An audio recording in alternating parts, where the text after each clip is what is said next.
To the tush push. Okay, let me be very clear, audience, subscribers. Let me be very clear. I am all for gaining the advantage in a competition. I don't care if it's chess, I don't care if it's baseball, football, water polo, curling, bobsledding, or what have you. As long, of course, as it's within the rules, it's legal, and it's in the parameters of the game that have been laid out before us. I don't mind the tush push. I thought it was silly other teams tried to ban it this past offseason by taking a vote. I think that if you can gain an advantage legally, that you should exploit that. It's essentially analytics, right? You know, we've all watched Moneyball with Brad Pitt and Jonah Hill with the Oakland A's and what they did in the early 2000s. We've all seen these analytics enter themselves into sports. It's gaining an advantage.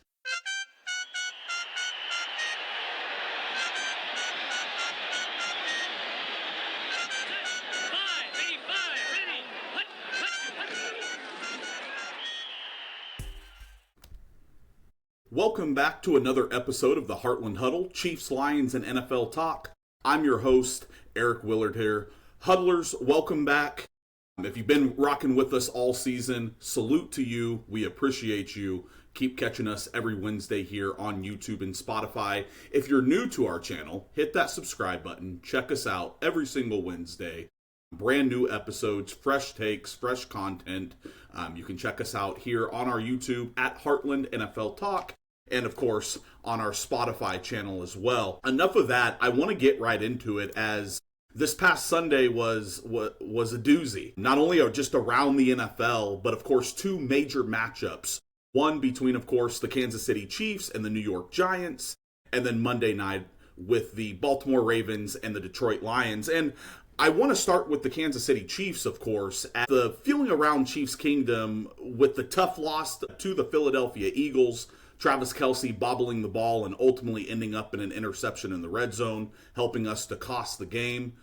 The feeling around the kingdom was worry. No Rashee Rice. No Xavier Worthy. 0-2.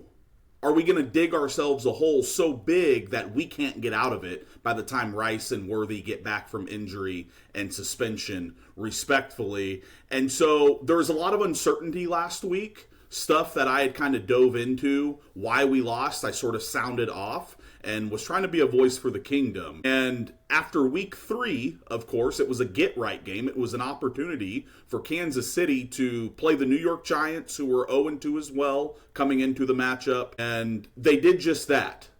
Now, maybe not in the first half, but the second half, the Chiefs definitely got on track. And so, sorting through all the mess that was 0-2, first time since 2014, first time in the Mahomes era that the Kansas City Chiefs started 0-2, almost a decade plus for Andy Reid since the Chiefs had started 0-2. And so coming into this week, post week 3 against the Giants, last week is it time to press the panic button on Kansas City? After this week, it is, how do you feel about the Chiefs now?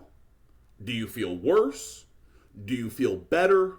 Or do you feel about the same? And to answer that question, short answer, I feel about the same. Albeit maybe not quite as panicked. I wasn't panicked last week. But was I worried? Yes. And I feel just about the same. We've looked at this first 6-game stretch Kansas City has. We all knew it was going to be brutal to start the season. Of course, you play in Sao Paulo, Brazil against the Los Angeles Chargers, who clearly look very formidable this year after their 3-0 start. You then come back home to GEHA Field in Arrowhead to play against the defending Super Bowl champs, Philadelphia. You had opportunities, to win that ball game. Unfortunately, couldn't get it done. So now you're 0-2, of course. But then, of course, you play the New York Giants, and you're looking to yourself and you're saying, okay, this is one of those games we cannot lose. It's one of those games that, as a Chiefs kingdom, as a Chiefs fan, as a team, we can't dig ourselves an 0-3 hole to start the year. Because then you've got Baltimore coming to Kansas City for week 4. We'll preview that matchup here in a bit. And then you go on the road to play Jacksonville, whose defense seemingly is very good. Offense, but still going to be a tough matchup. And then, of course, with the Lions, which we'll get to them in a little bit as well. with the Lions putting on a clinic Monday night against the tough Baltimore offense and a good football team in Lamar Jackson and the Ravens, those first 6 games for the Chiefs were always going to be brutal.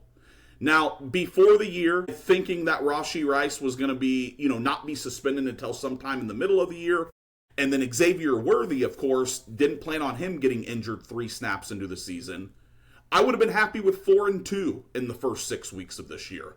2 of those losses being to maybe the Eagles and the Lions, or the Ravens and the Lions, or the Ravens and the Eagles, some combination of 2 losses in those 3 really tough games.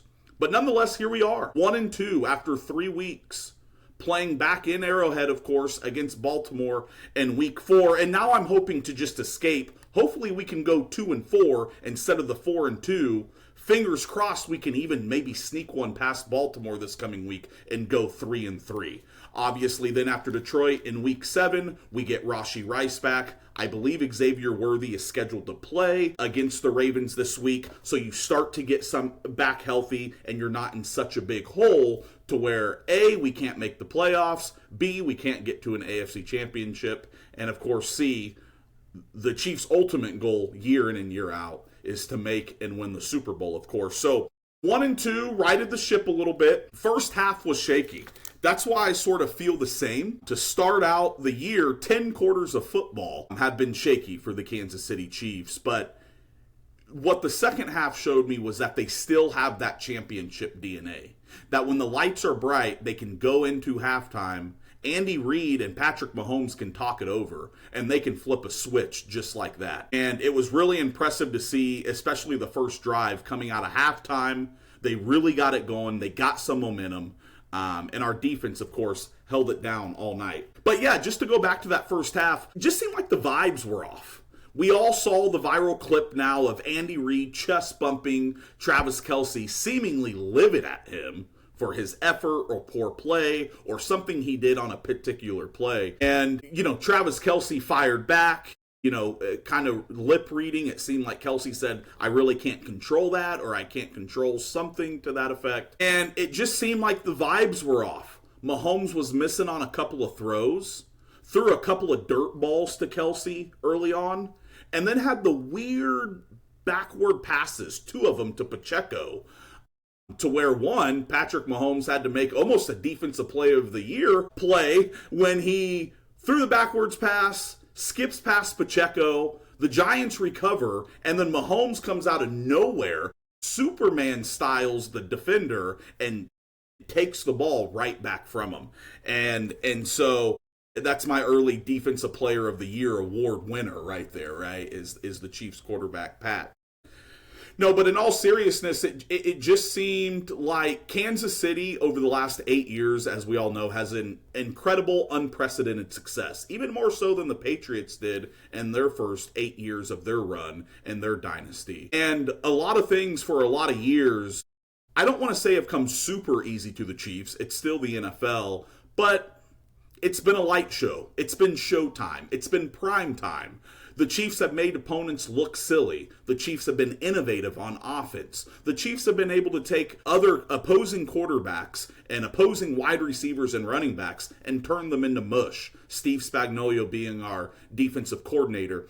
And so you can tell that, this is a domino effect really from the last 2 years. Albeit we won a Super Bowl 2 years ago against the 49ers, went to another one last year and lost. But it's been quite some time now that this offense has been grinded to a halt, that we've been in a funk, that we haven't had the greatest wide receiver room. Pat's missed on some throws. We've had poor protection. It hasn't been that light 'em up 2018 to 2022 Chiefs team with Tyreek Hill and Pat Mahomes and Prime Kelce and things of that nature. And you can just tell, to me at least, that with Travis Kelce, with Andy Reid, with Patrick Mahomes, even Chris Jones on the defensive side, that things aren't coming that easy. And it's starting to boil a bit. Now, I do think we're fine, right? This is a veteran group. This is a group that has had tremendous success. I don't think there's a culture or a locker room problem. Andy Reid said as much after the game. He sort of brushed it off and said, hey, look, he said it at halftime. Hey, we need the juice. I need Kelsey to be emotional. I need him to come on. I need him to lead those guys out on the field, even though he is 36 years old and is 2 steps behind now. But he still needs that juice, fire, and passion. And I think truly that's what you saw on the sideline. Listen, if Big Red, a 3-time Super Bowl winner and all-time great head coach, is going to brush it off, I can too. So, I think that's what that was. I like a team. I liken it to like a major league manager getting ejected just to kind of jumpstart his team, right? Maybe get the bats going, maybe score a few runs. And I thought that Andy Reid actually did a good job in sort of doing that and having that caught on camera. As you guys know, the second half was much better. Overall, Mahomes was 22 of 37 for 224 yards and a touchdown. And the majority of that coming in the second half, of course. And what I take away from that is not so much the numbers and how they look and how they seem, and that Pat was able to complete some big passes, namely to Tyquan Thornton, who is slowly developing into a real downfield threat, especially since Worthy's been out. But I don't take away the passing numbers. I take away maybe the lack thereof of the rushing numbers, which for me, that's a good sign that Mahomes didn't lead us in rushing this past Sunday. Altogether, as a team with the running backs, 28 carries, 105 yards, and a touchdown out of our running backs and a few wide receivers that had a few attempts. And so to me, that was encouraging. As a team, the running backs, we went over 100 yards and had a touchdown. It wasn't on Mahomes to rush for 60 plus as he had been averaging the first 2 weeks of the season. And do I like when Patrick scrambles? Yes. Do I think it's his superhero cape he can put on in crunch time moments in the playoff? Absolutely. But that's what I want him to do, is save it for the playoffs, right? And that way, of course, teams are sort of taken by surprise. Clearly, he's not putting his body on the line. And, he can save those timely scrambles for crunch time. So, was the running game great? And I talked about this quite a bit last week. Was the running game great? No. Is it going to be great for Kansas City down the stretch? I don't think so. Remains to be seen. Pacheco, he's not what he was. Kareem Hunt's, he's good for his role. Backup running back, 3 yards and a cloud of dust. Pick up the tough yardage, pick up the 4th downs, goal line carries, and things like that. But it was serviceable. And you could tell that giving a semblance of the running game going helped to open up down the field, helped to open up opportunities for Tyquan Thornton, helped to open up opportunities for the rest of our wide receivers as well. And so for that, I was quietly happy with the run game. Once again, not the greatest, but I'll take it.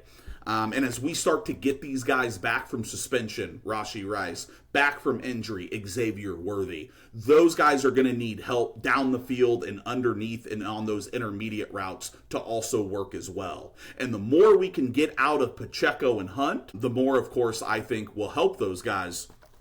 Now, to be honest, and I think everybody knows it, namely the man in charge of the front office, Brett Veach, our general manager, knows it. I think the Kansas City Chiefs trade for a running back by the deadline this year. I think you sort of have to. I wouldn't mind a guy like a Chuba Hubbard from Carolina, who's high upside running back 1. Great production there. I wouldn't mind, hey, if Miami's going to blow it up, if they want to fire Mike McDaniel, get rid of Tyreek Hill, and blow up their whole operation down there in South Beach, I wouldn't mind a Devin Achane.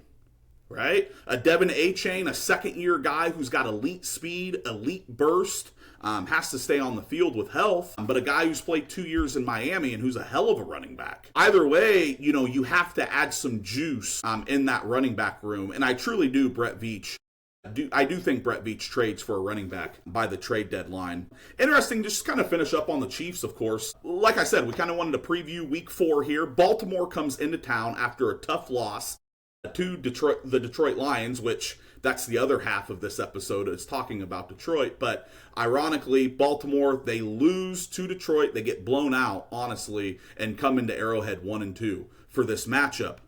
Who would have thought before the season 2 teams in the AFC that were going to be meeting in Week 4 at 1-2 were going to be the Kansas City Chiefs and the Baltimore Ravens? Not I. And I'm okay to admit that, right? I thought on paper, Baltimore was extremely talented. And on paper, you still have Andy Reid and Patrick Mahomes. Never in my life did I think at the end of September we would be looking at two teams, 1 and 2, the Ravens and the Chiefs. But here we are, right? And it's ours for the taking. It's in our house. And it's an opportunity for the Chiefs to really right the ship, get a quality win over a quality opponent, and continue to keep Lamar on the sidelines, continue to write that narrative that Lamar really can't get past Mahomes. I think he's 1-5 in his career against the Kansas City Chiefs and Pat. And then it's an opportunity to get to 2-2. Go beat a Jaguars team and then see what happens against Detroit and then get your boys back, right? Now, last week, when it comes to point spreads and things like that, it was really interesting. Philadelphia, the Eagles, the Eagles coming into Arrowhead were a 1.5 favorite. And I thought that was a little disrespectful, to be quite honest. It is what it is. But after the performance Baltimore just put up against Detroit on Monday Night Football, the early line was Baltimore's getting 2.5 points. How?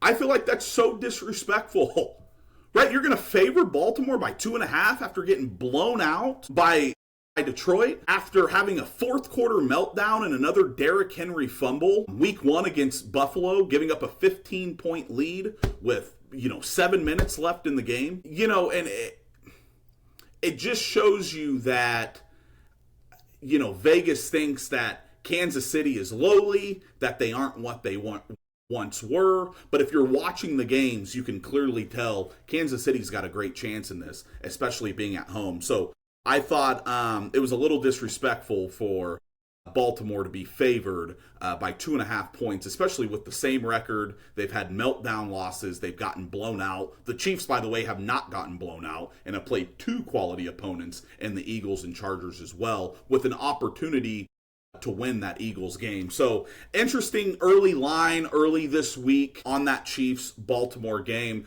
I like the Chiefs in week 4. I like the Chiefs to win. I like the Chiefs to cover anything that they have to cover, the 2.5 and win straight up. And the reason why I like the Chiefs this week is because in that second half, as I had mentioned, they proved, hey, we can flip that switch. We still have creative play calling. We've got to continue to work on this. And I also do think Xavier Worthy's going to play this week. But I like the Chiefs. It's in our house. Our defense has played well, guys. First week didn't look great. Everybody was on them. Second week, you hold the defending champs to 20 points. You ought to be able to win that ball game.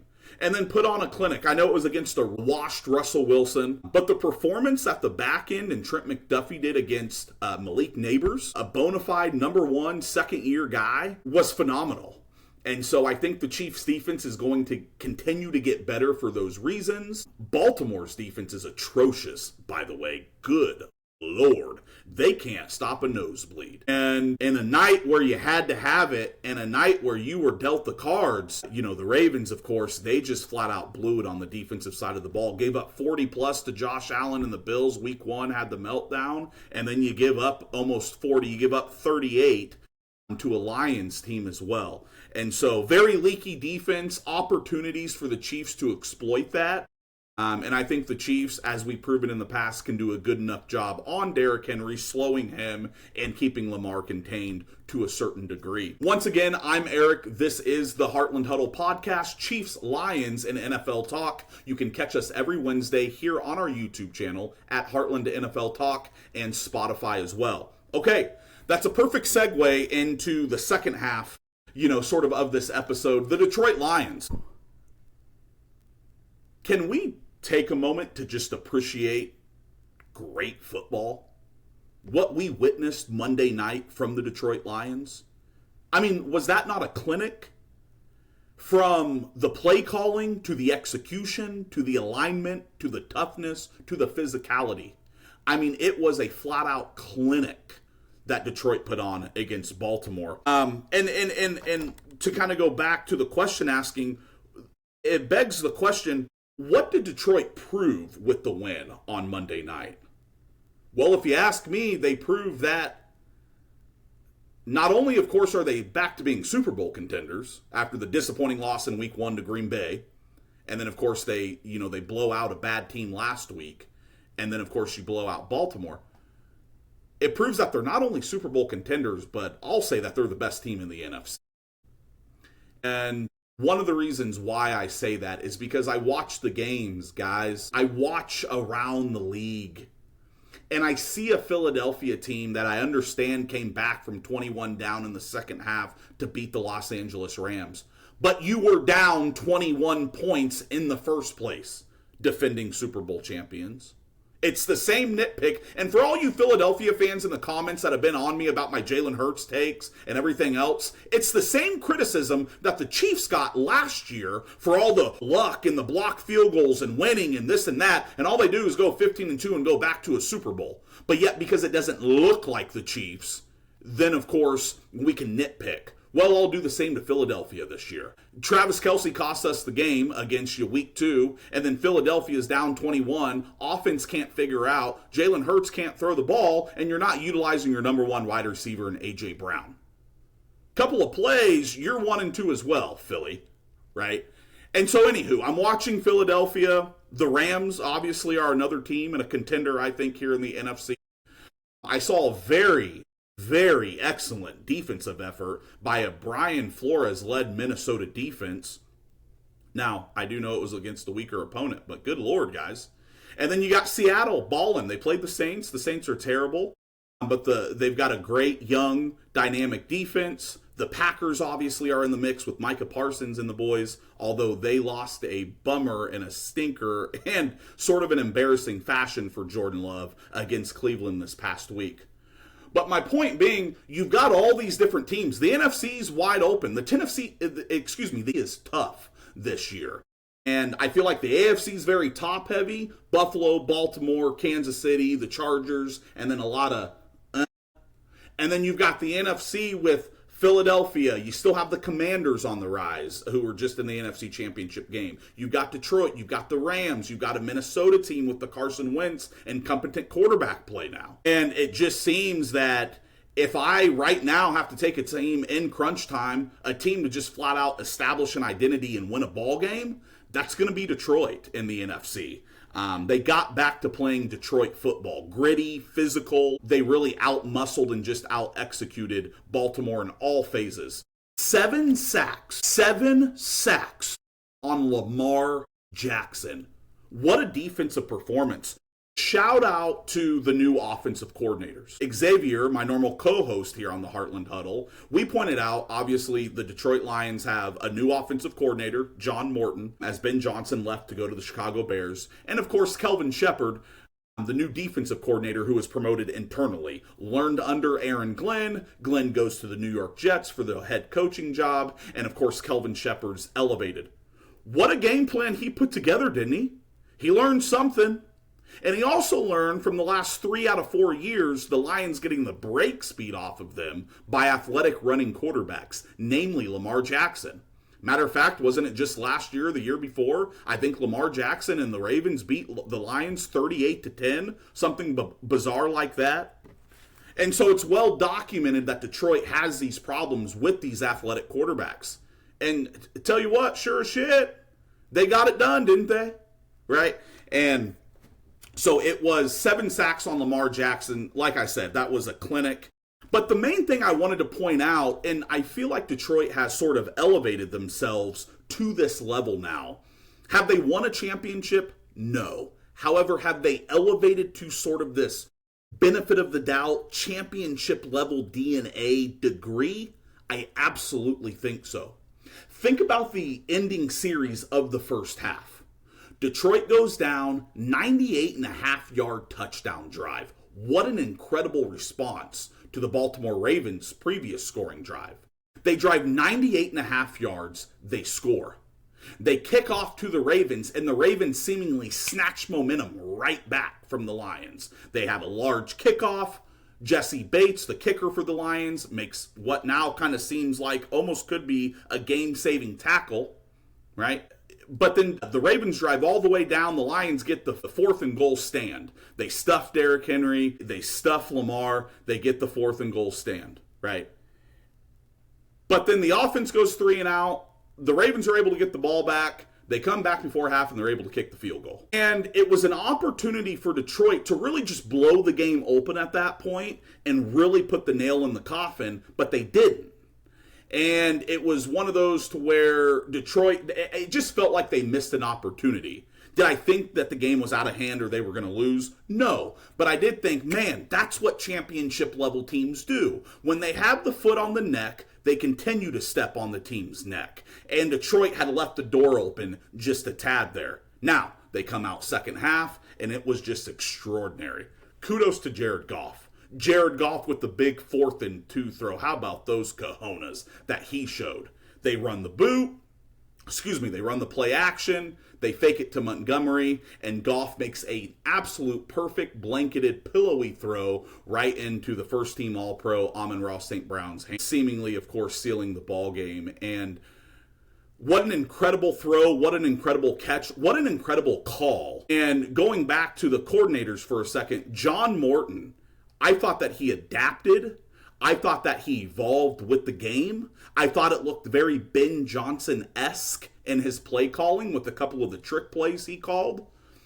But yet he still had his own spin on it. He still had his own creativity and design, and I thought that was very, very impressive by him to adapt. And so all in all, the Detroit Lions with a hell of a night. They proved that, hey, we don't care who you are, where you are, we're going to come and play, and we're probably going to beat you. And then, of course, every time the offense struggled, the defense picked them up. Every time the defense struggled, the offense picked them up. And in that second half, they end up closing that ball game out. And that's when I was like, okay, this is a championship level team. They're not making boneheaded mistakes. They're not shooting themselves in the foot. They're constantly going forward. Their offensive line, those 2 young guards that everybody said, oh, Zeitler, gone to Minnesota. Not Glasgow, but Frank Ragnow retires. You have a rookie in Tate Ratledge.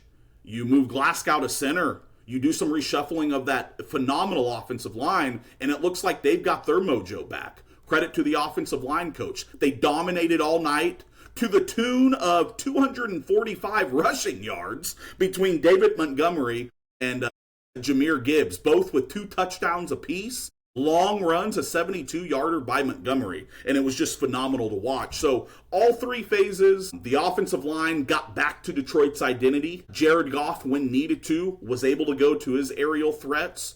Jameson Williams with a couple of big catches like he always has, and Amon-Ra always doing his thing. So overall, phenomenal game. I have no criticisms of Detroit. The only thing I would say, and fingers crossed here, is you just pray they stay healthy. I think this is a team to where we all want to see where this can truly go this year. I think Detroit has as good of opportunity as anybody to win a Super Bowl. That window is not going to stay open forever.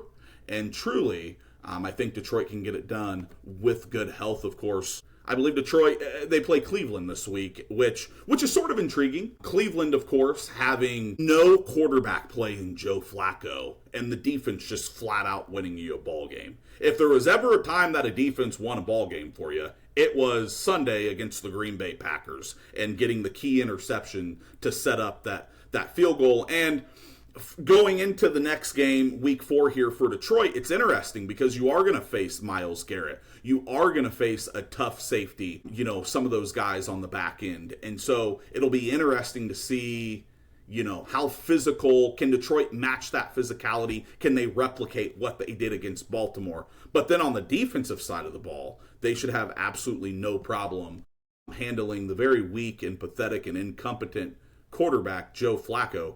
And Cleveland's offense. So intriguing matchups, intriguing storylines coming into week 4. Overall for both teams, great sigh of relief, Chiefs Kingdom, getting our first win on the board this year. There's going to be plenty more to come. Keep the faith. Know that we're getting our guys back healthy. Know that our defense is playing well. And know that, of course, we're always going to figure it out. If you're a Detroit Lions fan, on the other hand, hey, ride the wave, enjoy it. Watch your team dominate week in and week out. Speaking of that, week 6, Detroit comes to Arrowhead.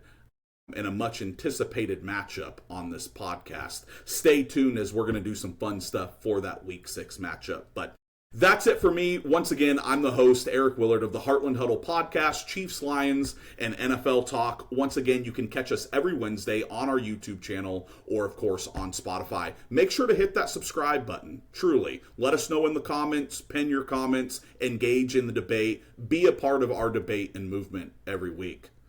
You'll see us next Wednesday.